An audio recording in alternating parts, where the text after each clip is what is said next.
Yes, you are a bad influence on me. I talked about how I want to downsize to 3 cars, and so many of you want me to trade the 250 Land Cruiser for something else rather than just getting rid of it. So let's just talk about it in today's video. Let's look at the different options and try to come to some sort of conclusion. First off, to clarify, the Toyota Sequoia is not going to go anywhere anytime soon. This is going to be my wife's daily driver, hopefully for a very long time, unless some sort of major failure happens, but that shouldn't because it's a 5.7 V8 Sequoia. And then the 200 series Land Cruiser is also going to be here for a very long time. This is my daily driver / our family adventure vehicle. That's why we got the spare tire on the roof. That's why I'll be adding rock rails soon and auxiliary fuel tank. This is the vehicle that we will take on family adventures. So these two not going anywhere anytime soon. Now, when it comes to the Grenadier, I have decided to for sure keep this.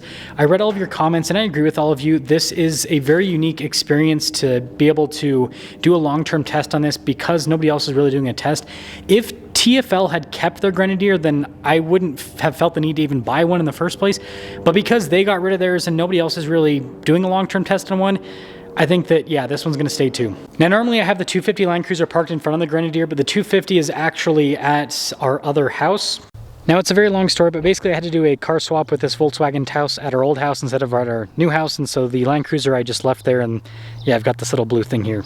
Now, this of course leads us with 3 different options. Keep the 250 Land Cruiser, continue to make content on it, despite the fact that I really do not like the vehicle. I'm going to be making an update video. I've discovered some new things about the 250, and I've kind of put everything together as to why I don't like the package as a whole, or I can trade the 250 for another vehicle. We'll go and look at some options that I could get for the channel, or I just sell the 250 and downsize to 3 cars. That's the one that I'm leaning towards the most, if I'm being honest, but I'm still open to ideas, so let's go look at the car options. So let's start out with the least likely and then go to the most likely to choose option. So least likely is the G-Wagon. There's actually a lot of people that commented this, surprisingly, so I would never get a new one. The new G550 is just not really cool with the inline 6, but the previous version with the V8 I think is really cool. Now, I picked up this particular one to show in the video. It's certified. It has the G Professional package, but you can see it also comes with a huge price tag. I mean, absolutely monster. So if we went this route on the channel, I'd have to get rid of both the Grenadier and the Land Cruiser. This is just too expensive to be able to have 4 vehicles. Like, I don't want to do that. But what I will say is the Grenadier is basically like a stripped down G-Wagon. So like, I think this option is cool, but that's why it's the least likely, because we kind of already have a G-Wagon on the channel. It just has an inline 6 and it has a Ineos badge on it. And the next one is Sequoia TRD Pro. So I put this one in Mudbath, and you can see the price is pretty hefty. I put that package on it. I'm not sure if it's actually worth it or not. But anyways, a lot of people want me to test out this engine long term. The big downside I see is we already own a Sequoia, so like, why would we have a second one? And the other thing is this is a really big vehicle, and so off-roading is kind of limited, kind of. The reason I say that is if we put some money into the Sequoia, you can turn it into basically a Raptor SUV. This is a Descent's bumper kit. You can see the crazy front bumper there. I don't know if it's lifted or not with this, but you can fit, I think, like 34s on the Sequoia stock, so you could still get quite a bit of clearance. And then you can see with the rear bumper, the rack, and all of that. So you can definitely kit one of these out to be like a desert runner, but then also have enough clearance to be able to do some decent crawling. And the next one is going to be the Defender Octa. This is still in that least likely category, and it just comes down to the pricing. So just like a G-Wagon, would have to sell the Grenadier, would have to sell the Land Cruiser, because this is just such an expensive vehicle. Now, it's really cool. It's wide like a Raptor. That's what has the marker lights, and apparently you'll be able to get it with like the dual snorkels and the roof rack and all that stuff. So it would be a really cool kitted out off-roader that could be pretty fun on the channel, but again, would have to get rid of both of those vehicles. And I don't think a lot of people want to see me get rid of the Grenadier, and so that's why this is least likely. Could pick up one of these certified pre-owned, but like, if that's the price of this new, I bet like a one that's a year old, you know, if we wait like a year, it's still probably gonna be like 140, 150 grand. It'll still be a crazy amount of money.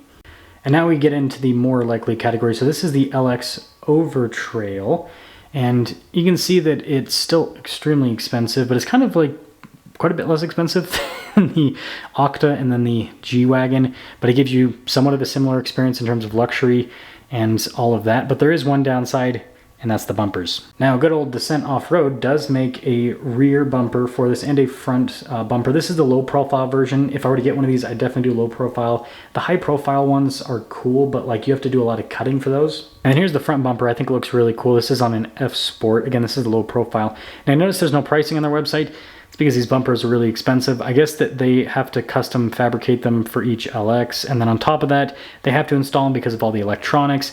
And so long story short, it would be extremely expensive. Like basically tack on at minimum like another $20,000 plus onto the price of the LX to get it kitted out with the bumpers. And I think you have to have the bumpers to take it off-road because the approach angle is horrible, absolutely horrible on the LX. Even when you have it raised with the suspension, it's still not all that good. So that brings us up in price and would put this in the category where I would have to probably sell, not probably, I would for sure have to sell the Grenadier and the Land Cruiser to make it work.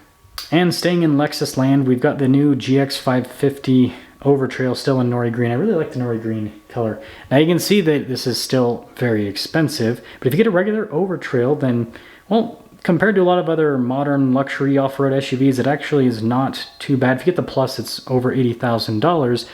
But just like the LX, this has an approach and departure angle problem. I took one of these off-road, clapped the front end a couple times, realized that, yeah, this thing struggles. And of course, Descent has an answer for this. Now, they only have a high clearance bumper right now for the GX. Requires a lot of cutting, as you can see, but looks absolutely epic. And they've got a rear bumper with this as well. Now, because this isn't super custom like the LX, they have the pricing on the website and all of that. And what I'd say is, after looking at all the different parts that you would put on the GX, and then taking into account labor and everything, I think that you probably could very comfortably tack on an extra $15,000, maybe $20,000 to get the GX kitted out to where it would have the angles that it needs to be able to do the off-roading. So that brings up the price of the GX quite a bit. I mean, you're talking, you know, roughly mid-90s after you add all of the aftermarket accessories to it, which, like I said, makes this look a lot cooler, makes it way more practical off-road because the angles are so bad on the Lexus product, and it's just because of how they style those rear bumpers. But yeah, that definitely puts it in a different world. Now this brings us to the last option, which is the Defender with the inline 6. So we had one of these on the channel. My wife drove one, and we got rid of it because of the problems. And I'm thinking it might be cool to do another attempt, right? Give Land Rover a second chance. Now, definitely not cheap. You can see the price there. And if I want to add a winch and everything, it's actually really easy to do on from the factory. You just get this kit right here, the front Expedition system, $1,900, and then you can easily integrate a winch. It also helps out with the little approach angle there, gives you some extra protection. But the Defender has so much stuff from the factory that it would actually be pretty similarly priced to the Lexus GX after you add all of the kit. And this would have more features than the GX, because this is basically an Overtrail Plus when it comes to features.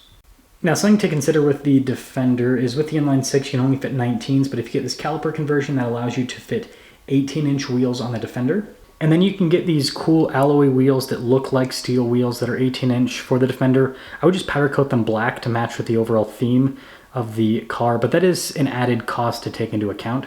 So hopefully you can imagine this look, but then with the steel-looking wheels, but just blacked out. That's why I picked out the blacked out wheels on this particular build, just to give you guys an idea of the overall contrast that it would have on the car. Now, to cap things off for the video, I want to go over the different options that we are actually looking at with the channel to just clarify everything. So first off, no decision's gonna be made anytime soon. I want to sell our old house first before I make any sort of decisions with purchasing a vehicle.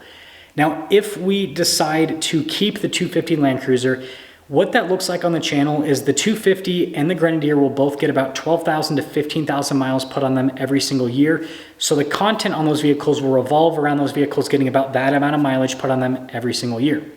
Now, if we sell the 250 Land Cruiser and keep the Grenadier and just drive the Grenadier will get about 25,000 to 30,000 miles put on it per year, and then the 200 Series Land Cruiser would get about 5,000 miles in all of these cases put on it per year. So if you want to see me just rack up a bunch of mileage on the Grenadier, then that would be the way to do it. If you want to see me put about an average amount of miles on the Grenadier and the 250 Land Cruiser, well then the way to do it would be to keep both of them. Now, if you guys would want to see a high mileage review on an LX Overtrail, on, you know, a G550, or on the Defender Octa, well, then I would get one of those, again, sell the Grenadier, sell the Land Cruiser, and just put about 25,000 to 30,000 miles on one of those cars.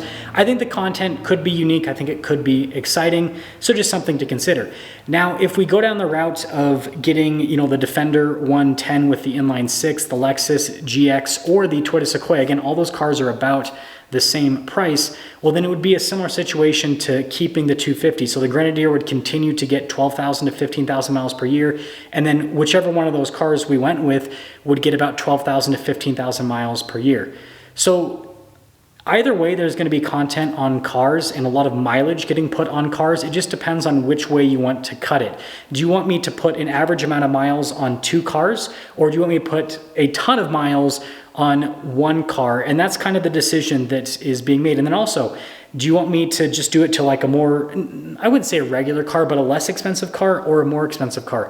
I always lean towards doing it on a less expensive car because I feel like that's more relatable to more people. There's more people researching into getting a 250 Land Cruiser or a Grenadier than there are people researching into getting like a Defender Octa. Like the Defender Octa is cool, but it's so expensive. So that's just kind of my 2 cents on the situation. If it were like completely my choice, if I didn't make content whatsoever, well, I just own the 200 series because I love it.